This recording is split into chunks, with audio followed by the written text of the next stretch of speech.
c'est des suites de perles qui s'assemblent et se replient. Et puis le glyphosate, il a une grosse affinité pour le PSPS quand ils se rencontrent, c'est-à-dire quand on a épandu du Roundup sur une plante, que c'est rentré à l'intérieur de la cellule de la plante grâce à l'adjuvant, parce que si le glyphosate est tout seul, le glyphosate il ne rentre jamais à l'intérieur des cellules de plantes. À ce moment-là, le glyphosate arrive, paf, il va se mettre dans un endroit spécifique de l'EPSPS, c'est comme une serrure et une clé, une serrure et une clé. À ce moment-là, il va bloquer la fonction de l'EPSPS. Et l'EPSPS, c'est une enzyme qui est cruciale pour les plantes parce qu'elle fabrique les acides aminés. Je vous ai dit que les protéines, c'était un assemblage de petites perles. Chaque perle, en fait, c'est un acide aminé. Et le PSPS fabrique certains acides aminés. S'il manque des perles, vous comprenez qu'on ne peut pas fabriquer toutes les protéines. Et à ce moment-là, si la plante n'arrive plus à fabriquer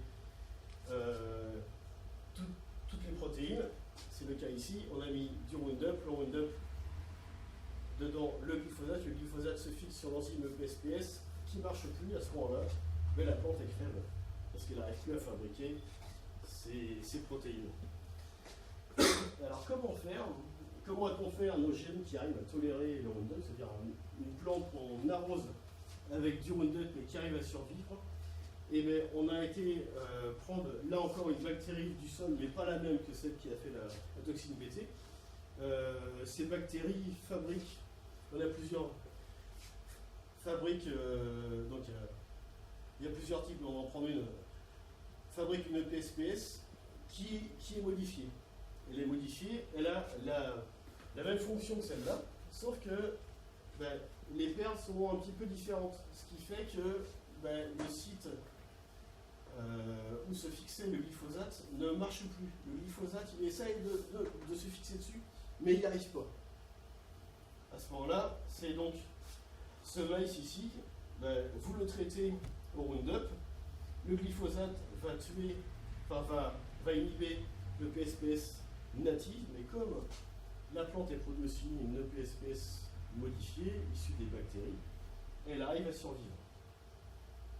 Donc là, on a un maïs OGM, c'est bien transgénique avec un gène qui vient d'une bactérie. Grâce à ça, vous pouvez arroser au Roundup, ça marche. Il y a quelques années, donc je suis arrivé en avion à Buenos Aires. Quand vous arrivez, vous avez des grandes plaines, vertes, c'est un désert vert, c'est que du soja, tolérant au Roundup. Vous avez ça, alors vu les quantités, qui poussent, même si la récolte n'est pas exceptionnelle, et même si le sol dans 3 ans il est mort, comme ils ont de la place, c'est ce qu'il faut. Et donc le soja OGM d'Argentine, principalement, il va en Chine. Nous, on a plus essentiellement du soja brésilien, mais c'est le même principe.